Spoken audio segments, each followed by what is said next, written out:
मराठा क्रांती मूक मोर्चासाठी कोपर्डी प्रकरणाच्या निषेधार्थ आम्ही सगळे येथे जमलेलो आहोत. घडलेली घटना ही अत्यंत लांछनास्पद आणि माणुसकीला काळीमा फासणारी आहे. परंतु घडलेल्या घटनेतील आरोपीला फाशी आणि फाशीच दिली जावी ही तमाम जनतेची मागणी आहे.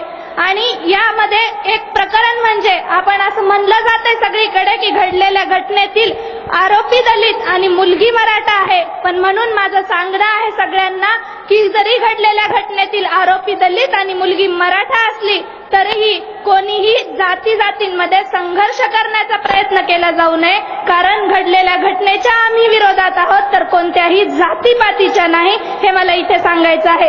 आणि आमच्या सगळ्यांमध्ये जातीय राजकारण पेरणाऱ्यांनी इतकंच लक्षात घ्यावं की माणसांना असली तरी गुन्हेगारांना कदापिही जात नसते.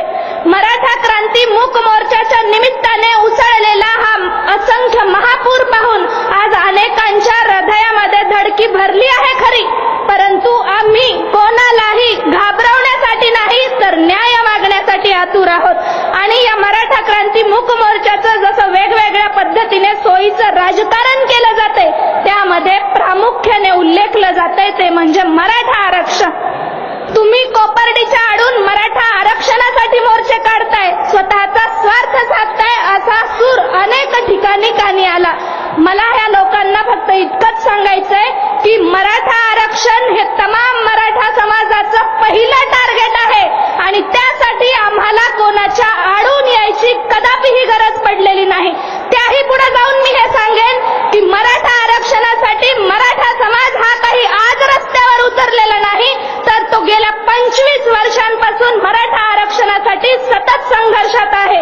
आणि त्यात कोपर्डी सारखी घटना ही आमच्या भगिनीसोबत घडली, मग उद्रेक तर होणार होताच.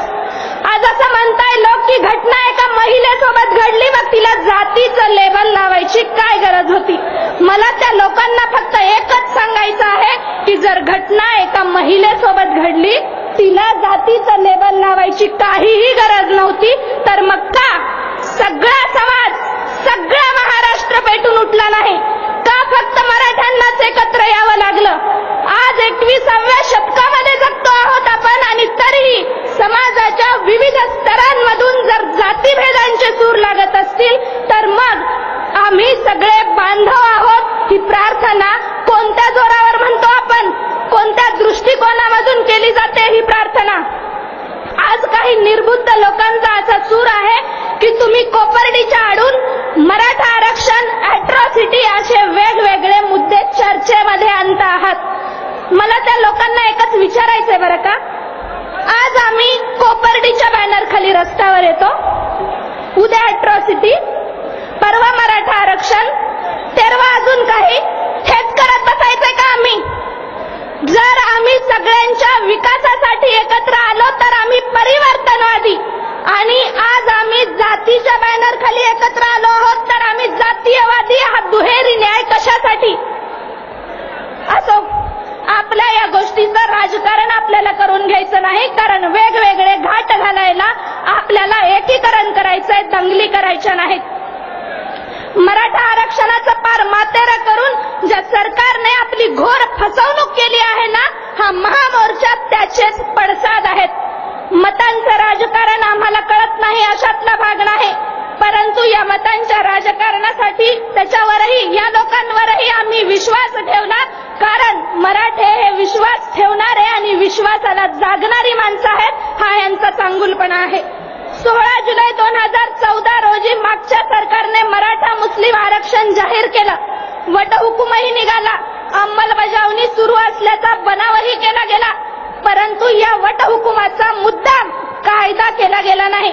कारण जो वटहुकूम निघाल्यानंतर 180 दिवसांच्या आत विधानसभेमध्ये तो पारित करून घेऊन त्याचा कायदा करावा लागतो, परंतु मागच्या सरकारने मुद्दामहून याचा कायदा केलेला नाही आणि निवडणुकीपर्यंत वेळ मारून नेणे हाही त्यामागचा एक डाव असावा. जनगण मन हे राष्ट्रगीत आपण रोज म्हणतो, ऐकतोही. या राष्ट्रगीतामध्ये रवींद्रनाथ टागोरांनी जो मराठा हा शब्द वापरलेला आहे तो काही एका जातीला उल्लेखून नाही तर मराठा ही तमाम महाराष्ट्रातील लोकांची प्रवृत्ती आहे, जात नाही. आणि म्हणूनच आम्हाला आमची ओळख निश्चित करून जाणारा तमाम बहुजन समाज हा मराठा म्हणून ओळखला जरी जात असला तरी त्याचा व्यवसाय शेती आहे आणि शेती करणाऱ्यास कुणबी म्हणून ओळखले जाते. म्हणून आम्हास मराठा कुणबी ही ओळख जाहीर करून आमचा सरसकट समावेश ओबीसी मध्ये केला जावा ही आमची प्रमुख मागणी आहे. बीएसपीचे संस्थापक अध्यक्ष माननीय कांशीरामजी असं म्हणायचे, जिसकी जितनी संख्या भारी उसकी उतनी भागीदारी. केवढा आहे आपला समाज? 32 ते 40% आहोत आपण. मग जर आपल्या देशामध्ये सगळ्यांना त्यांच्या त्यांच्या टक्केवारीनुसार आरक्षण मिळतं तर मग आम्हाला का नाही मिळत? हा आमचा प्रश्न आहे. आज आपल्या तळागाळातील मराठा समाजाची अवस्था काय आहे? सततची दुष्काळी परिस्थिती, नापिकी, यामधून होणाऱ्या शेतकऱ्यांच्या आत्महत्या, यामधून वाढते बेरोजगारी, यामधून होत आहेत आत्महत्या, यामधून ढासळते आर्थिक जडणघडण आपल्या गावाकडची आणि यातून वाढत आहे बेरोजगारी. आणि यामागचं सगळ्यात महत्वाचं कारण काय तर एकच की मराठा समाज हा धार्मिक, सांस्कृतिक, शैक्षणिक, आर्थिक दृष्ट्या मागास आहे. आपल्यावर ब्रिटिशांचं राज्य होतं हे आपल्या सगळ्यांना माहित आहे. कालच 17 सप्टेंबर झाला, परंतु बहुतेक खूप कमी जणांना हे माहित आहे की आपल्यावर निजामशाही राजवट होती. काल 17 सप्टेंबर मुक्ती संग्राम दिनानिमित्त आपण त्या राजवटीमधून मुक्त झाल्याचा तो सोहळा साजरा केला जातो. याच ब्रिटिशांच्या हुकमतीमुळे आपल्या मराठा कुणब्यांच्या नोंदी व्यवस्थितरित्या अपडेट केल्या नाहीत ही आपली शोकांतिका आहे. उर्वरित महाराष्ट्रामध्ये ब्रिटिशांनी सगळ्यांच्या नोंदी व्यवस्थित घेतल्या आणि त्यांना त्यांचा फायदा मिळतोही आहे. परंतु जे स्वतःच्या हक्काच्या आरक्षणापासून वंचित आहेत त्यांना त्यांची हक्काचे आरक्षण दिले जावे ही आमची अतिशय शांततापूर्ण मागणी सरकारकडे केली जात आहे. माननीय मुख्यमंत्री देवेंद्रजी फडणवीस साहेब आज आपल्याला टीव्हीच्या माध्यमातून आपल्या या मराठा क्रांती मूक सोहळ्याचे व्यवस्थितरित्या कौतुक करताना आपण पाहतो आहोत. परंतु हेच साहेब जेव्हा 12 जानेवारी 2015 रोजी मातृतीर्थ सिंदखेड राजा येथे आले होते तेव्हा असं म्हणाले होते की मराठा समाजाचे आरक्षणासाठीची वेगळी स्वतंत्र बैठक घेण्याबाबत मी आपणास आश्वासन देतो आहोत. परंतु आजता गायब ते आश्वासन पाळले गेलेले नाही आणि तोही आरोप जनतेच्या या समाज बांधवांकडून होतो आहे. मराठा समाजाच्या बहुतांश राजकारणी मंडळींना मराठा समाजाचं तळागाळातील मराठा समाजाचं काही देणं घेणंच दिसत नाही आणि म्हणूनच बहुतांश ठळक ठिकाणी आम्ही ठळकपणे दिसत नाही ही आमची शोकांतिका आहे. आणि या अशा धोकेबाज राजकारणी मंडळींविरुद्धचा असंतोष घेऊन आम्ही स्वयंस्फूर्तीने रस्त्यावर उतरलेलो आहोत.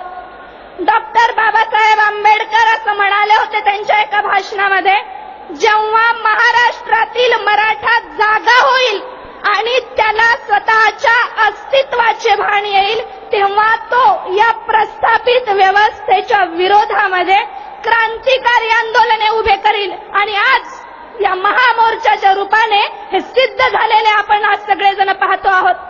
हे मोर्चे कोणत्याही जाती धर्माच्या विरुद्ध नाही तर समाजाने स्वतःचे आत्मपरीक्षण करावे यासाठी आहे. कारण समाजाचं हित हीच या मोर्चाची प्रमुख भूमिका आहे. आणि सगळ्यात महत्वाचं म्हणजे अॅट्रॉसिटी कायदा रद्द करण्याची कुठलीही मागणी आम्ही केलेली नाही तर या कायद्याचा गैरवापर थांबवावा आणि यामध्ये प्रामुख्याने योग्य तो बदल केला जावा ही आमची अत्यंत आग्रही अशी मागणी या अॅट्रॉसिटी कायद्याबद्दलची आहे. उलट मी तर म्हणेन की हा कायदा इतका कडक व्हावा की कुणालाही याचा गैरवापर करता येणार नाही. कोपर्डी येथे घडलेल्या अत्यंत हीन घटनेच्या विरोधात हा महासागर उफाळलेला आहे आणि ही मोर्चांची मालिका अशीच महाराष्ट्रभर अव्याहतपणे चालू राहील. आणि यासाठी सगळ्यात महत्वाचं म्हणजे आम्हाला यासाठी कोणत्याही राजकीय नेतृत्वाची गरज नाही. कारण इथे असलेल्या प्रत्येकामध्ये एक नेतृत्व आणि एक कर्तृत्व आहे. हा अख्खा महाराष्ट्र त्यासोबतच अख्खा देश पाहतो आहे. मराठा क्रांती मूक मोर्चा हा प्रस्थापित व्यवस्थेच्या विरोधातील अन्यायाविरुद्धचा संघर्ष आहे, आक्रोश आहे, विद्रोह आहे, यल्गार आहे. आणि म्हणूनच मी फक्त शेवटी इतकंच सांगेन की आमचा लढा, आमचा संघर्ष हा कोणत्याही व्यक्तीच्या नाही तर घडलेल्या हीन वृत्तीच्या विरुद्ध आहे. धन्यवाद. जय जिजाऊ, जय शिवराय.